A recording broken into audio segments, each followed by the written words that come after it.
En los años posteriores al Tratado de Versalles, la Armada alemana era una sombra de su antiguo yo, restringido a un pequeño número de buques de guerra en gran medida obsoletos. Pero después de la toma de poder nazi, las ambiciones para la nueva flota de superficie de Kriegsmarine se ampliaron. Para complementar el Panzerschiff de clase Deutschland Commerce-Redes, la construcción comenzó con un par de gritos de batalla, el Scharnhorst, y battleships Bismarck y Tirpitz. La construcción de U-Boat, por contraste, recibió una facturación mucho más baja, a pesar del éxito de los submarinos en la Primera Guerra Mundial. Solo se construyó un solo bote nuevo en 1937 y 6 en 1938. Esto fue a pesar del acuerdo naval anglo-alemán que le dio a Kriegsmarine la capacidad de construir tonelaje submarino equivalente al 45% de los británicos. Este enfoque en la flota de superficie se reforzó en 1938 con la formulación del Plan Z. Ideado por el almirante Erich Raeder, el jefe de la Arena del crucero, el Plan Z era una lista de deseos de fantasía para una flota que recrearía la flota de alta mar de Alemania de la Primera Guerra Mundial. Compensaría 10 acorazados, 15 raiders de comercio jefe Panzer, 65 cruceros, 8 portaaviones y, casi como una ocurrencia tardía, 249 U-Boats. Tal flota se completó en 1948 y solía derrotar a la Marina de Gran Bretaña. El hecho de que los británicos pudieran construir nuevos barcos propios para que coincidan con la Kriegsmarine, exactamente como lo habían hecho la última vez que Alemania se embarca en el gran programa de construcción, no parece haber sido factorizado. El enfoque de los Raiders en construir una poderosa flota de superficie enfureció al capitán Karl Dönitz, el jefe del brazo de Kriegsmarine. Creyendo que los submarinos serían el arma decisiva en la guerra en el mar, Dönitz quería una fuerza de 300 submarinos construidos como una prioridad inmediata para sofocar las rutas comerciales de Gran Bretaña en caso de guerra. Pero sus solicitudes cayeron en oídos sordos y el Plan Z fue adoptado formalmente en enero de 1939, con su enfoque primero en los barcos capital. Vino con la estipulación adicional de Hitler que el plan tenía que completarse 3 años antes de lo planeado en 1945. Una demanda que estaba completamente en desacuerdo con la realidad de la capacidad de construcción naval de Alemania. El próximo mes, después de aprobar el Plan Z, Hitler arrancó la alfombra debajo de ella, al avalar el acuerdo naval anglo-alemán en febrero de 1939. Raeder fue horrorizado. Su flota naciente no estaba lista para desafiar a la Marina británica para el control del Mar del Norte, y mucho menos el Atlántico.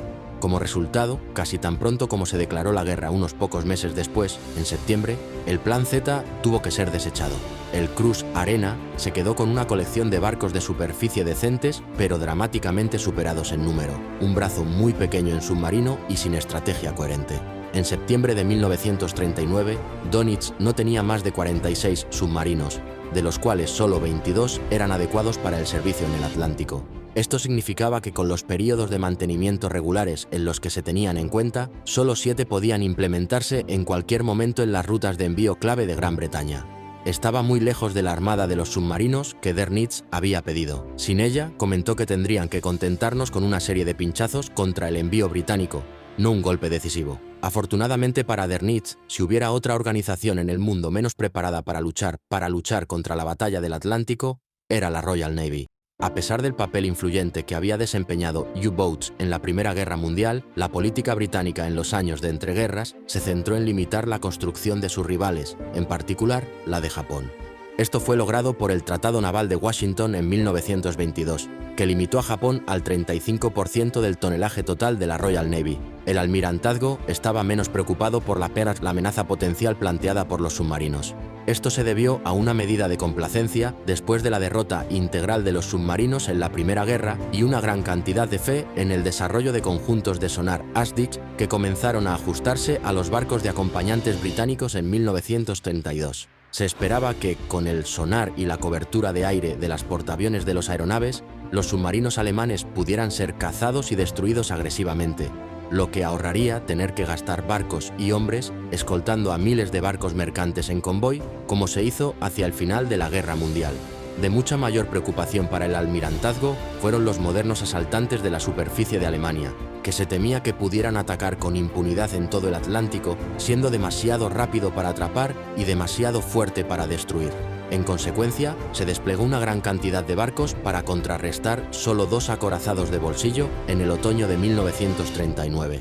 Al final de fin de año, ambos asaltantes habían sido despejados del Atlántico y el Graf Spee hundido, con solo 12 barcos comerciales hundidos por su mano. Un gran éxito, hasta que recuerde que otros 209 barcos mercantes también se habían hundido en los primeros 3 meses de la guerra. 110 se perdieron en U-boats, siendo el resto una combinación de minas y la Luftwaffe.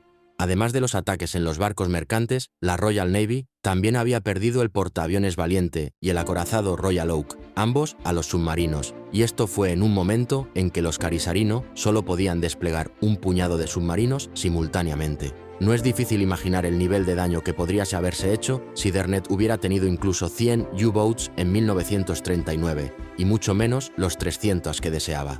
De mala gana, los británicos se vieron obligados a reconocer que su estrategia de acción ofensiva no funcionaba.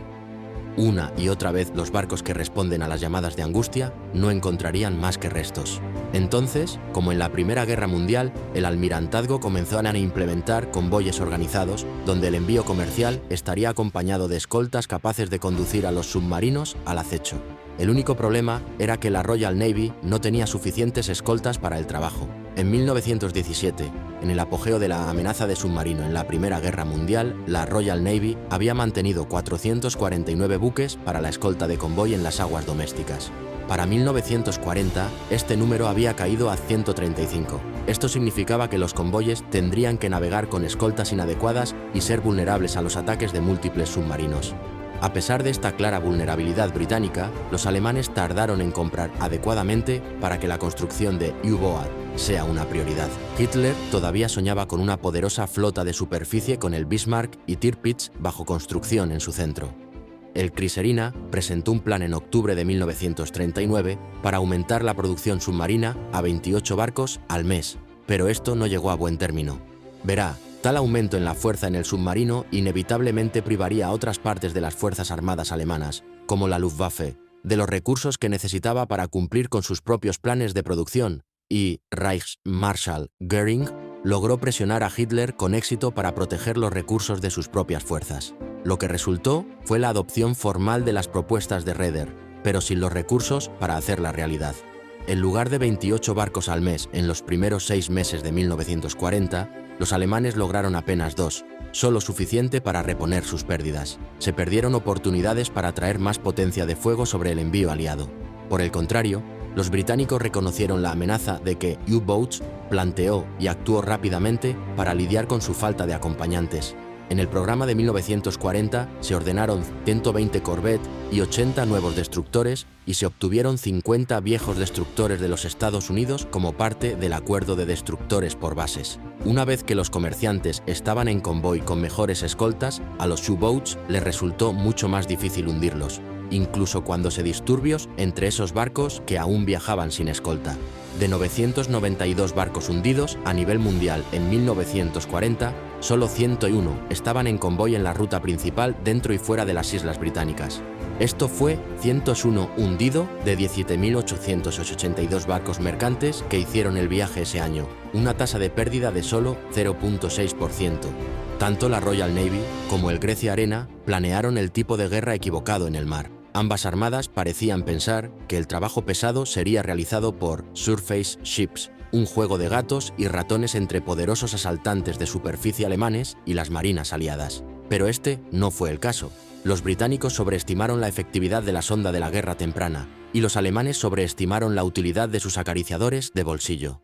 Justo cuando Dönitz había estado discutiendo, los U-Boats eran, con mucho, el arma más efectiva de las unidades de crucero, mientras que la flota superficial luchaba realmente para tener un impacto en el Atlántico. El Plan Z, a pesar de todas sus Grand Visions, fue realmente su plan en desacuerdo con la realidad. Los británicos aún tenían una industria de construcción naval superior y nunca habrían permitido que la unidad de cruceros los coincida en los barcos capital.